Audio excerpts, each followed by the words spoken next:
Hello everybody, my name is Ilya. And my name is Tyler. Together we make up Kovray, a couple that loves to play board games. And telling you about them. This is our top 10 2023 games that are new to us. New to us. So they're not games that were released in 2023, but they're games that we played for the first time in 2023. Yes.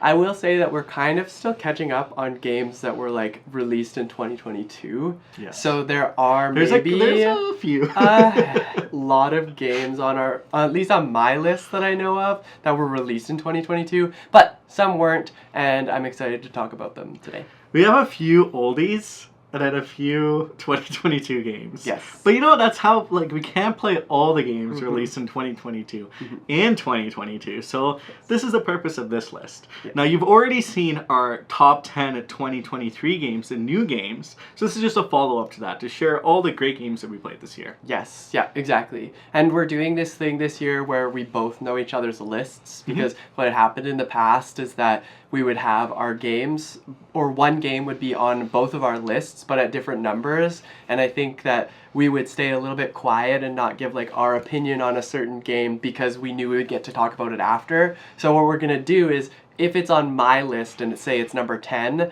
but it's on Ilya's list and it's number 4, we'll talk about it when it's in Ilya's 4 spot, because then we can both go back and forth to like have some bit of banter and, you know, like talk about what we both think about the game, rather than have that like awkward secret. I diddle my thumbs until I get to talk about it in the next number. So Exactly. yeah. And if you're curious, you'll see all the timestamps, so you'll know where all of our games kind of rank, and maybe it'll be spicy. Who knows? Exactly. But should we get into it? Yes. So the first game we're going to start off is your number 10. My number 10. It's from Ravensburger, and it's called Push. This is an oldie. This is, in fact, an oldie, and we just never got around to playing it. We were at PAX, and we were introduced to it, and it was just like a lot of fun. It's like this push your luck game where you just essentially flip things into 3 piles, and there's like restrictions on how you're supposed to place, but what it ends up being is exactly that. You push your luck, and then you get to grab one, hopefully you get to grab one of the piles, and then the next 3 people, or 2 people, have to grab one of the remaining piles, and then things can get very, very spicy, because you have to keep your colors. You have to decide if you're going to keep your colors on your turn, and then like save so you can score your points. But it gets like very energetic, and everybody at the table is like, keep going, and then it's a lot of fun in that way. Well, I think the spicy element is the die. Yeah. Because you'll roll a die, and all that color that you roll will get gone. So if you have all the most points in green and roll green, that's pretty bad. Yeah. But I think that's where the fun of the game really happens. Exactly. So that is Push, and that is my number 10. Okay, so now we're going to jump into my number 9, because we'll talk about my number 10 later. But my number 9 is Deal with the Devil. Here it is! Well, Deal with the Devil is a 4-player only game that is also app-driven a little bit. There's an app element to it as well. It scans your chest and tells you kind of what happens. But it's a really neat procedural game where all of you have a different role, and you're essentially trying to outsmart each other through resource management and through the collective control in the middle of the field. It is a beautiful game, as when you have it set up, it has a gorgeous table presence. You're immediately curious what's going on. But I really liked the step aspect of it. Yeah. Each of the turns has like a whole, everything everyone's going to do. Some of it's collective, some of it's simultaneous, some of it's turn ordered. But at the end, you're just trying to be the one to score the most points. I really wish we played this game more. I think we only played it a couple times. It's very hard to play because it's at 4. Yeah. And there's no, but I love that they committed to that. There's no like 3-player count or like 2-player variant. This is a 4-player game, and that's how it's played, and that's how I love it. Yeah. I think it's a great game, but exactly for your reason, I think that's why it didn't make my top 10, is because it's an exactly 4-player game. Well, that is Deal with the Devil. Boom. Alright, so we're skipping my number 9 because it's on Ilya's list and higher. So that means we get to talk about my number 8. Which is my number 10. Aha, and it's right there. It's called Masked Men, and it's from Oink Games. I would describe this as a trick-taking game, but basically what ends up happening is Ilya will explain the theme because he's much better at it. But basically what ends up happening is you create the suiting order and how it wins as you play through the rounds. And I think that's very, very interesting to see. Kind of messes with your brain a little bit. And then because of that, it takes a little bit to get into. But once you get into it and once you figure it out, it is actually like quite mind-blowing and very, very neat to play.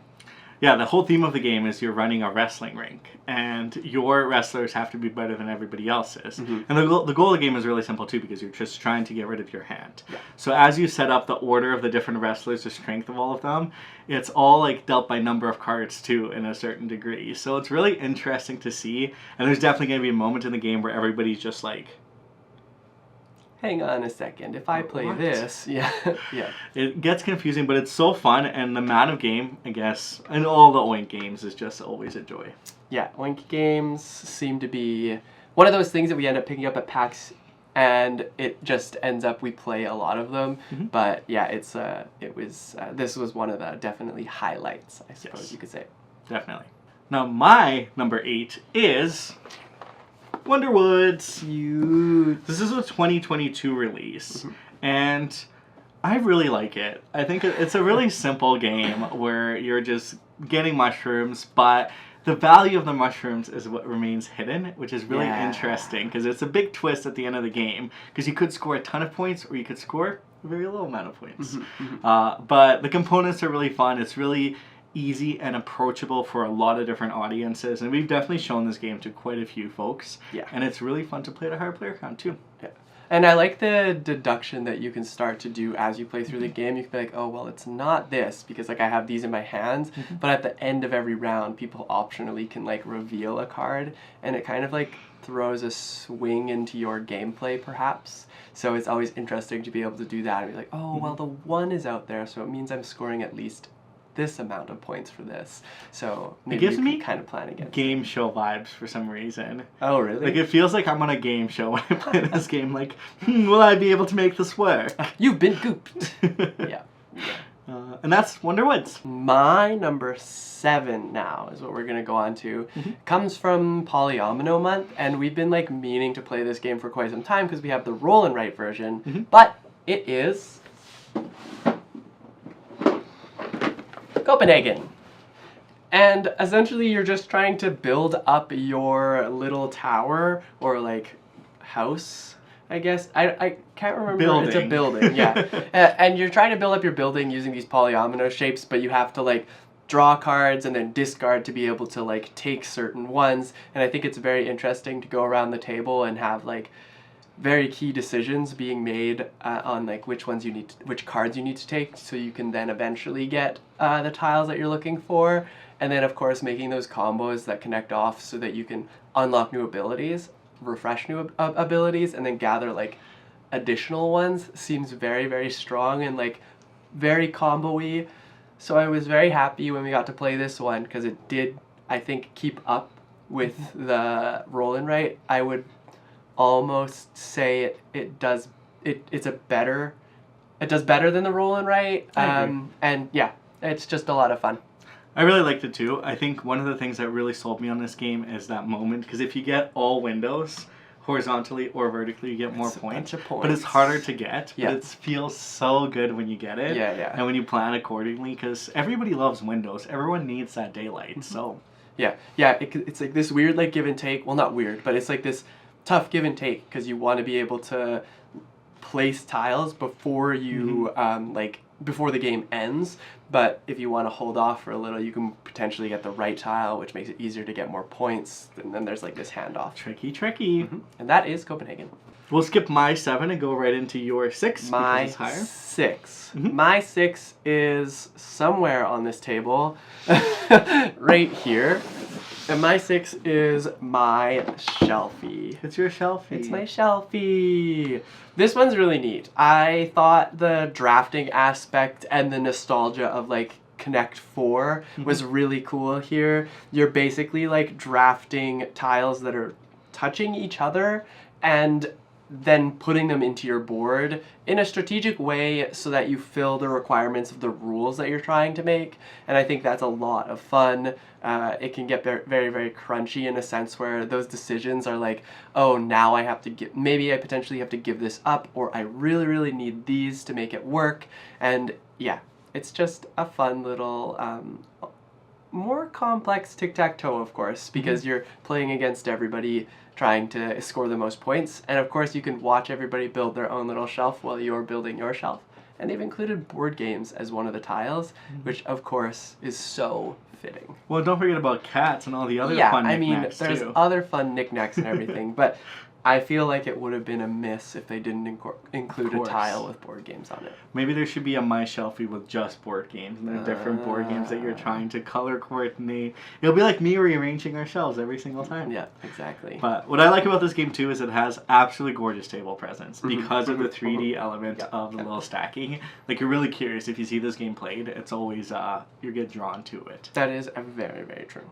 Anyways, that is my shelfie. Okay, skipping my number 6 as well and heading straight to my number 5. It is For Humors. Now this game is really interesting and unique because essentially you have these little like chits or cardboard pieces that you place in an area control battle. Yeah. But each of them has different restrictions on which ones can be placed, and each of them resolve in different ways as well. Yep. So it's almost a game of deduction too, because if only one of you places this one token, for example, you win. Yep. But if both of you place that token, you won't win. So there's elements of trying to outsmart everybody and place the right different thing, and it plays unlike any other game I think I've played before. It's very interesting. It's very unique. And it's a game that I really enjoy getting to the table, and we played it a few times this year.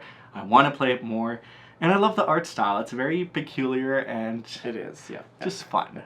Yeah, this one surprised me for sure. It's like it's almost like it is hidden information / area majority. Well, there's a different word for that majority part because you don't always, like Ilya said, win through majority. But it is interesting to see area control in a way that's not influenced by size. Yeah, you really only know. And then like the interesting thing is like you only have a certain number of tokens in your hand that you're able to place, so your turn can be influenced by that. So I found that very, very interesting. Yeah, it's a lot of fun. It's the same people that do Planet Unknown too, so it's like a very different type of game from them. Yes. Which I really enjoyed. Yeah. For Humors. For Humors is my number 5. It would have been more fitting if it was number 4. Yeah, it would have. But it's number 5. That's how it works. Such is such, I suppose. What's your number 5? My number 5 is your number 7, and it's right there. It's called Long Shot the Dice Game. And this is a roll and write that we've been meaning to play for quite some time. Long time. Long time. Long time. Haha. I think what ended up happening is like during our roll and write month, we really wanted it. And we couldn't find it. It was just like very, very popular. I think it still is pretty popular. But essentially it's like horse racing and you're hoping for the best based on the performance of the 2 dice you're rolling and the horse that are on the board. There's like a variety of different abilities that the horses will have and that you'll end up like gaining based on perhaps how you decide to buy and bet on the horse.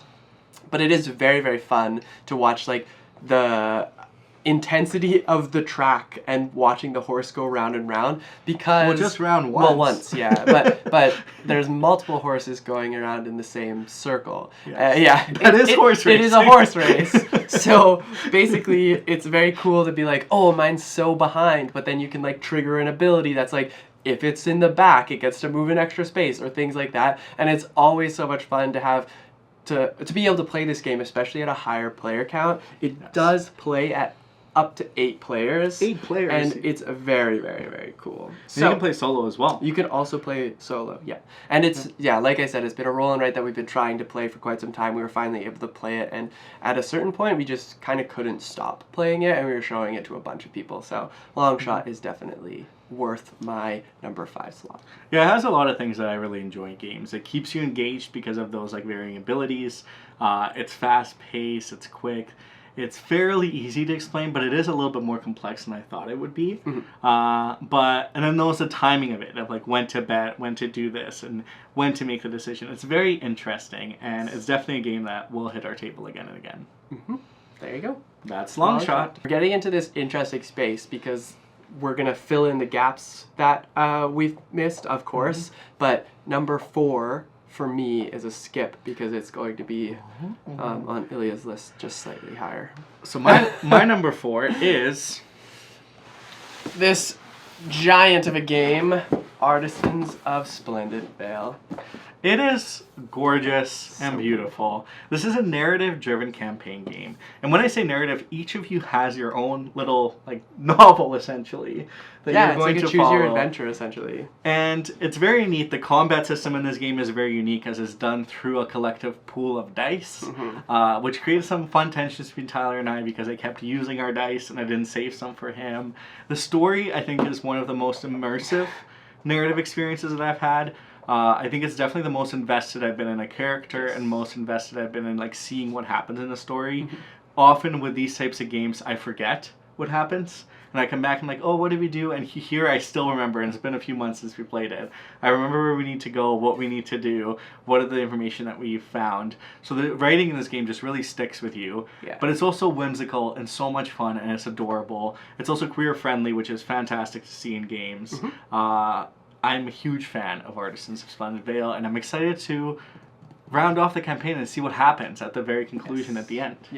Yeah, I will say that my favorite part about this game is very similar to what Ilya said, is that you can, like, it prompts you to fill in your little, like, journal or your day by day, and I think that helps significantly with, like, retracing your steps. So if you aren't necessarily, if you have to take those gaps between playing the game, you can literally just read through your daily journal type thing and you can catch right back up.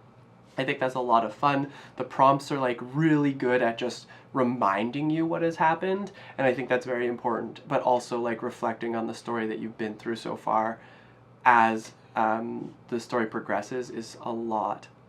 It's very interesting and it's beautiful. I've enjoyed this game quite so much and I'm quite attached to my character. Love it. This is Artisans of Splendid Vale. So number 3 for both of us, actually. Crossover! This is our first crossover. Well, yeah, crossover that's the exact same number. And we're going to take a look at this beautiful game right here called Tiwa. I think that's how you say it. Tiwa. From Uwe Rosenberg. And this is essentially a fairly heavy game with some resource management, scoring. How do I even begin to explain this game? Yeah, there's a lot of worker placement. There's a lot of like resource management. There's this fun thing where you bring your bats in and they fly out and then they come back. And the interesting thing is that it is based off of like science.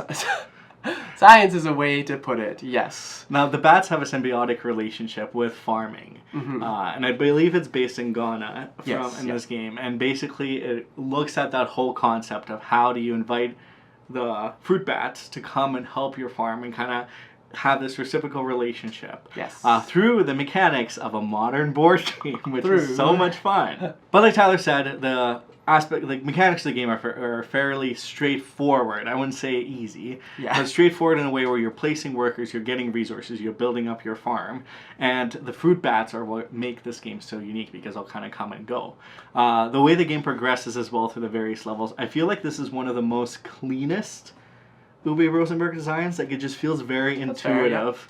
And our friend Roberta showed us this game, and we absolutely fell in love with it. And it's been a while since we played it, and talking about it makes me want to play it again. Yes, yeah, and I like that interesting like push between the resources because like essentially what happens is your resource board is also something you'll fill up, but then refill back up.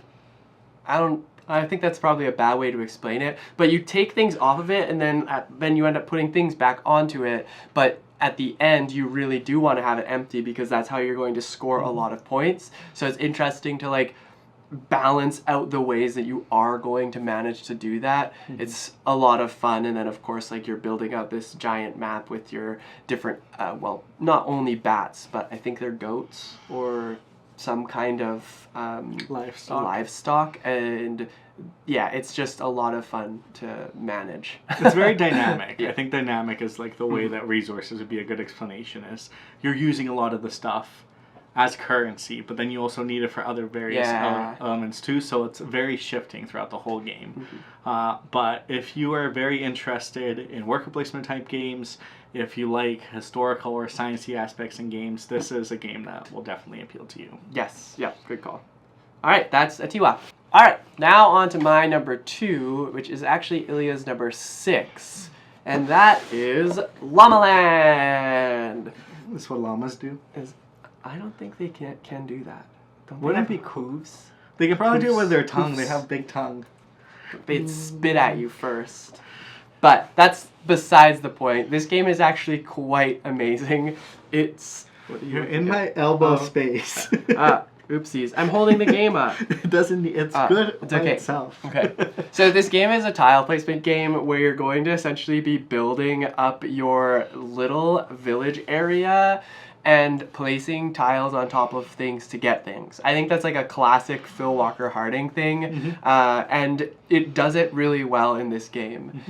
My favorite part about this game is actually the goals that are out there and the opportunity for you to place them. So at the end of your turn, you have these little like objective tokens that you're going to place on to one of the cards. And yeah, you essentially dibs one of the goals.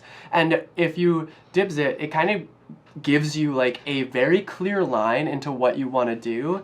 But to add a twist to it, if you aren't doing it very successfully, you can always opt to take it off of that spot and put it onto a different card so that you can like lock yourself into some extra points.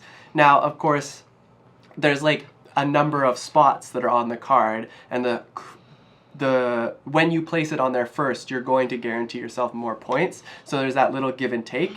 And that management, I think, is like very, very key to making this game a lot more friendlier to play, because it drives your strategy almost. And I think that makes it a lot easier for people who might get stuck in some of the decisions that they're making. They can always like circle back to the goals or the goals that they might be choosing so that they can like make a clear decision on how to score some points. Or you can just forget about the goals and try to get as many llamas as you can. Because that the is faster true. that you do it, the more points that you will get. The whole time I was thinking, is dibs short for something? No, I don't think so. I'm not sure. I don't think that matters. Debobulate this tile. I will... Yeah, Dibs I have to no idea. brooders. I don't know. No. Yeah. Yeah. But that's another point, is you do end up having, essentially when you place tiles, you're going to get yourself resources, and there's 3 different resources to be exact, and then there's a couple other things that will help you like build an engine, such as your villagers. They'll help you like do interesting things, which I think is another layer to the game that's a lot of fun, but you do want to collect those llamas because you want to be able to score yourself a lot of points through the collection of that. Llama land, obviously. You don't want to have just beans. Just beans. Anyways, that is Llama Land. Did you have anything else that you wanted to add to that? No, I really enjoyed it. It's my number 6. And Sure. I think I just like it feels so good to place tiles and get things back. Like, I think that's such a friendly mechanic to show to people, because especially in resource management games, sometimes it's hard to get some of those resources. And when you make hard to know how to get some of those resources. And then when you make it so simple that you almost, well, not always, but sometimes you have an abundance, it just feels good when you have stuff to do stuff with. Yeah, that's a very good point. All right, that's Llama Land. Llama Land. So my number 2 and your number 4 is Raw. This is a reprint.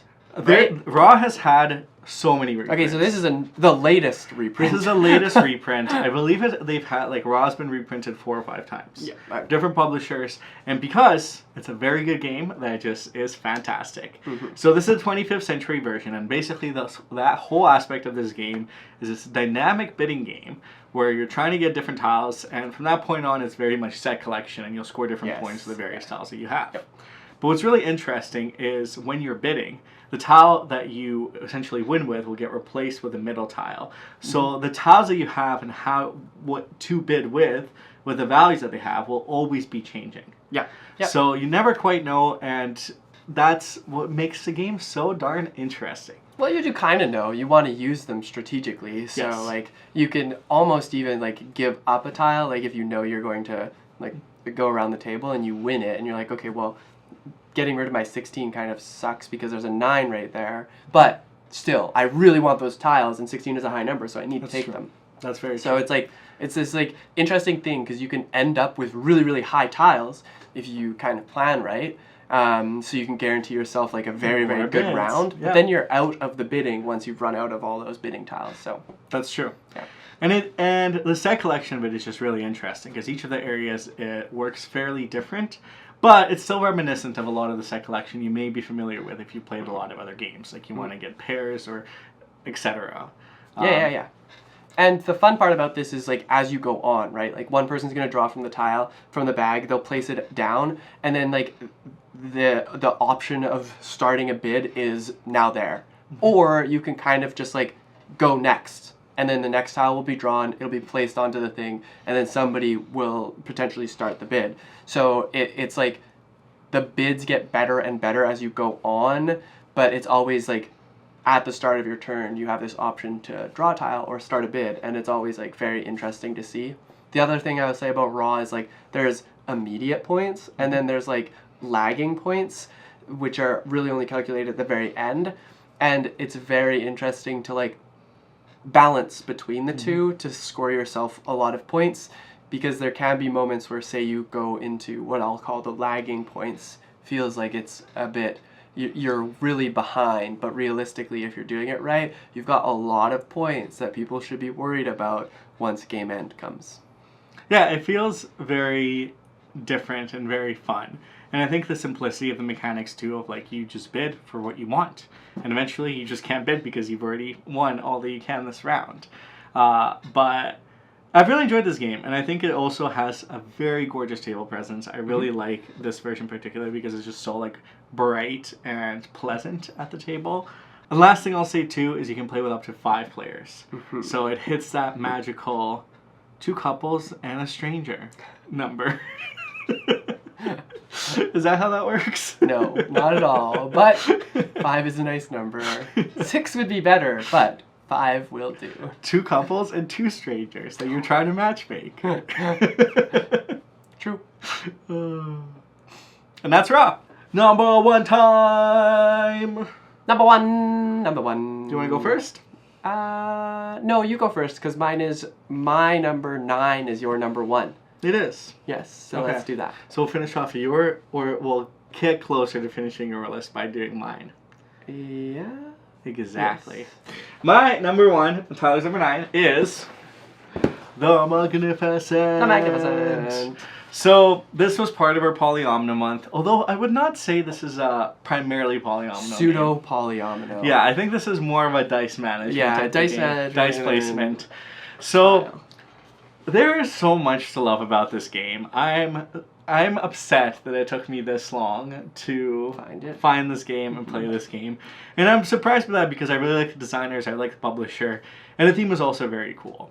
So you're essentially a traveling circus, and a lot of the game is played through dice selection and placement.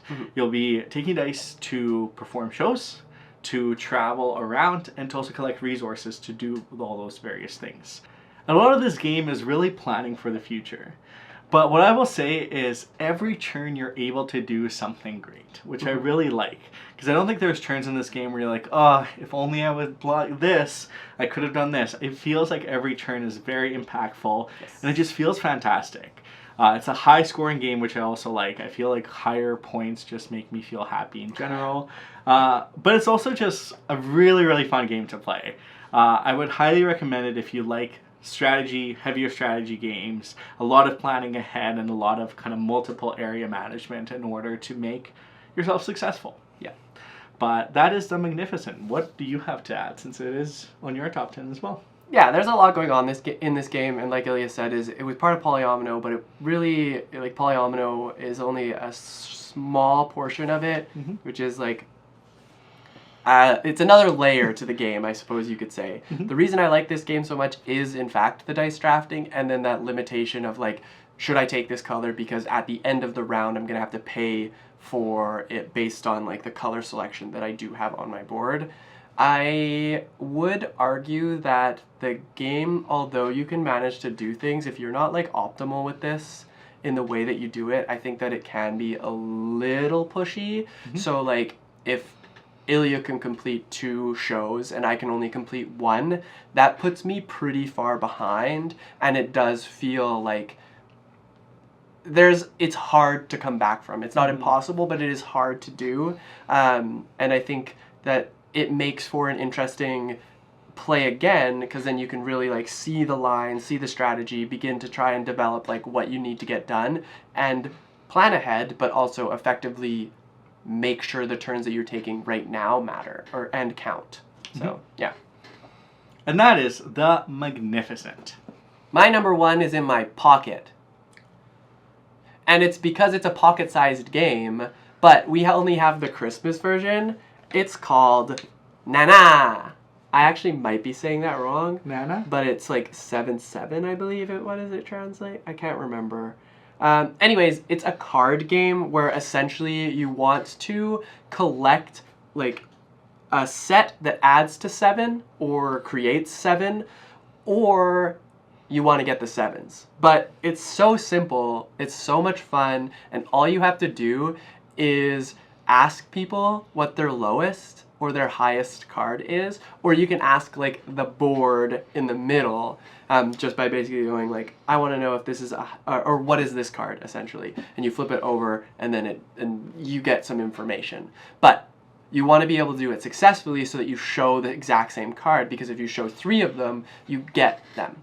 And then once you get that set, you either want to collect, again, like I said, is you want to collect things that make 7s, or you want to collect 3 different full sets. So if I had all 2s, all 3s, and all 9s, for example, then that would be a winning combination because I got 3 sets. If I got them in that order. If I got the 2s and the 9s, then I would actually just win because 9 minus 2 is 7. So it's, like, very, very interesting. It's very quick. It's very fast. It's a lot of fun. And it's so easy to get to the table. I love games that have this, like, higher level of complexity but are actually just cards. I think that is a lot of fun. It makes it easier to teach. It makes it a lot more friendly to be able to, like, introduce to a lot more people.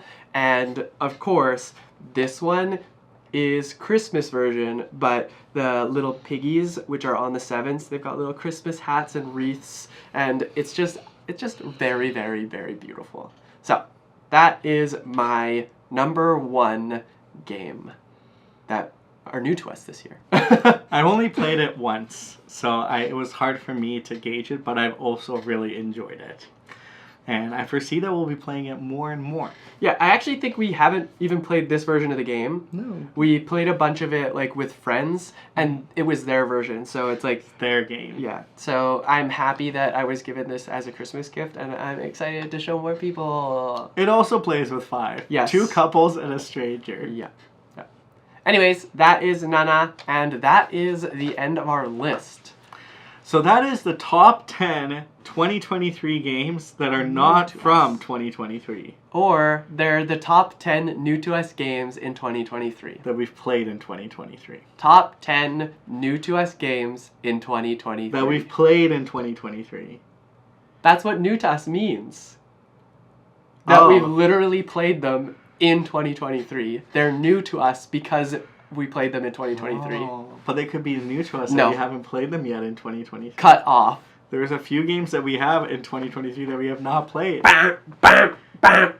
Well, what is your favorite game that you've played in 2023 that may not be from 2023? Or what is an old classic that keeps coming back to your table that you just absolutely love? I like that question. What's a classic that keeps on coming back to your table and that you love showing people that wasn't released in 2023? Are you a time traveler? You'll have to let us know. Well, thank you so much for watching our video. If you have any questions on any of these games, we're happy to dive in further into them. And if you enjoyed this video, Give us that thumbs up button, hit that subscribe button if you're new here. We're on the up and up with making our top 10 lists. If you want to know our top 10 games from 2023, that were released in 2023. Top 10 games of 2023, you can check the link down in the description and probably a thing there because you'll Maybe put right something there, up. Yeah. Okay. Yeah. And you can join our Discord, check out our Patreon, do all the wonderful things. We hope you have a wonderful rest of your day. See you in the next one. Bye.